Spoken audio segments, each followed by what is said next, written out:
Pabrika yan? Sa ganyan pa rin dagat. Eh gusto daw nila. Anong pabrika po yan? Binigyan na rin. Pabrika na? Ha? Pabrika na? Oo, langis yata. Langis. Oy. Ay, oh. Dati ito'y dagat eh. O may tamot inigyan na rin. Gawa niya. Sabi ko no? Dahil ano, bundok ang malayo sa kabihan. Ngayong tumanda na kasi okay pa. Ngayon, Ay, sa kabilang. yan, nagtataan. Nung na kami na-aparto, hindi pa yan. Ang laki ng ano. San Juan. Oo. Ako, Kalatagan, maganda rin yung Kalatagan. Ever since San Juan ang gusto.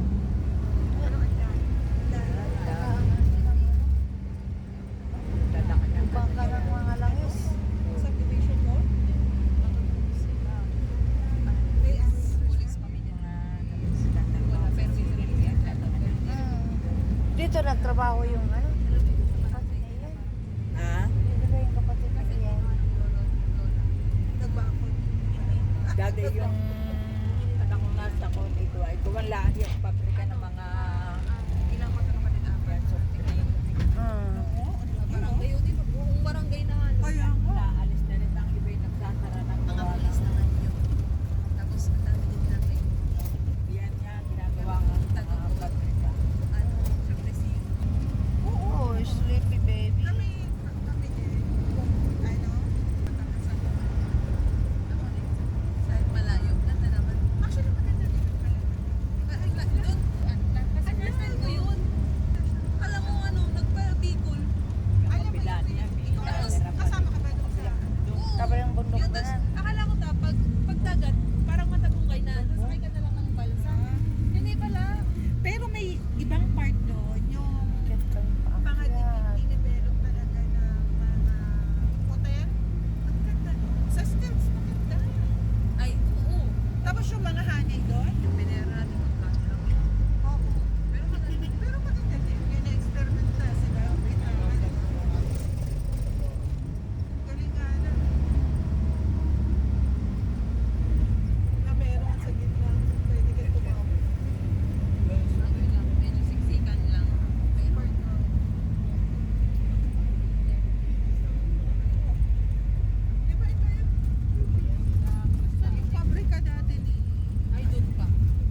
Geng-geng. Ang ganda. Diyos ko, Lord. Nasa Monte Maria, Tanaw. Background. Tanaw. Ay, magkaka 10 pesos yan. So, dapat yung ginagawang ano, sa Sa Boracay. anong vlogger. Pero nakatambay na ako dyan. Wala bang dike? Oo ka na. Nilagyan mo dahil. Para sa kanya. Dito kami nag-park. Tapos, tumayo lang kami. May dala lang kami sa mig. Tumayo. Eh, pwede din maligo dito.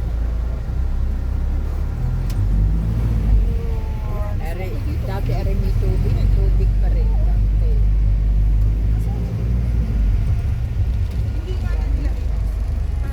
Natunaw. Naan na nga yung tubig dyan. Dati meron. Dati malalaki, no? Sitsi. Super meal. Oo, super meal kami. Pag binayaran ko lang dito. Nandun na lahat. Lahat may fries, spaghetti, chicken. Spaghetti, may drinks pa. So, hindi ko na makatanungin kung ano gusto mo.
Sama-sama, tawanan, kwentuhan, sama-samang saya, simpleng putahe, espesyal ang lasa dahil pagmamahal ang pangunahing sangkapala. Hindi man perpekto ang araw-araw, basta makasama, sapat na iyon ngayon. Si Tita Isen, ilaw ng tahanan, family oriented, puso puno ng kabutihan. Sa bawat tulong, may pag-asa, lalo na sa batang nangangarap pa. Daily lifestyle, walang arte, tunay na buhay, walang kapalit sa munting gawa, malaking saysay, isang ngiti, mundo'y nagiging kulay. Kung may problema, sama-samang haharap, pamilya muna, lagi palagi sa lahat. Tulong at pagmamahal, araw-araw, sa kusina, sa tahanan, sa buhay na banal. Si Tita Isen,